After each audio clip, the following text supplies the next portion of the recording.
निवडणुकीसंदर्भातल्या काही बातम्या पाहूया। कारण नाशिक निवडणुकीमध्ये एक नवं राजकीय समीकरण आता तयार आलंय। ठाकरे सेनेचे 45 सदस्यीय गोकुळ गीते यांना मतदान करण्याची शक्यता आहे। महायुतीचे उमेदवार नरेंद्र दराडे यांच्या विजयाला ते आव्हान देणार आहेत। 6 खासदार फोडल्यानं ठाकरेंच्या शिवसेनेनं ही रणनीती आखली आहे। तर प्रचार थांबवला असला तरी गीते पडद्यामागून सक्रिय असल्याची चर्चाही सुरू आहे।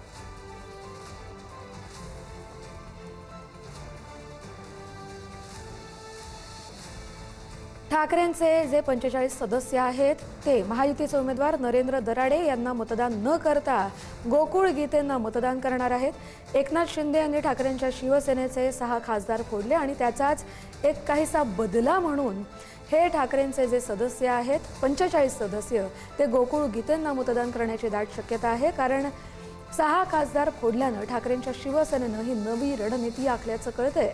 आज मतदान आहे, 22 तारखेला निकाल आहे। मात्र गोकुळ गीते हे देखील निवडणूक लढवण्यावर ठाम होते।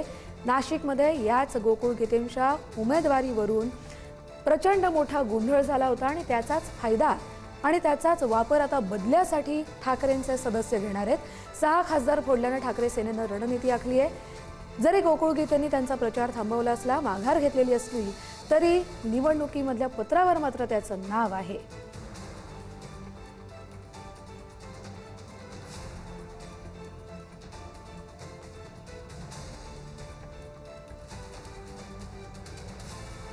काय शून्य मतदान आहे, 4-4, 5-5 हजार, 10-10 हजार लोकांमधून निवडून येतात।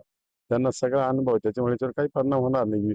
महायुतीचं सरकार आहे आणि हे एका जागेचं इलेक्शन आहे। 17 जागा आहेत, त्यापैकी 6 जागा बिनविरोध झाल्या आणि 11 जागेचं आज मतदान होत आहे। त्यात 11च्या 11 जागा 100% युतीच्या आहेत। येतील आणि काय परिस्थिती सध्या येवल्याची आहे? मुळात आम्ही काय नगरसेवक सहलील काय पाठवलेलं नाही। बदला होऊ शकतो मतदानात? काय शून्य मतदान आहे, 4-4, 5-5 हजार, 10-10 हजार लोकांमधून निवडून येतात। त्यांना सगळा अनुभव आहे, त्याच्यामुळे याच्यावर काही परिणाम होणार नाही। महायुतीचं सरकार आहे आणि हे एका जागेचं इलेक्शन आहे। 17 जागा आहेत, त्यापैकी 6 जागा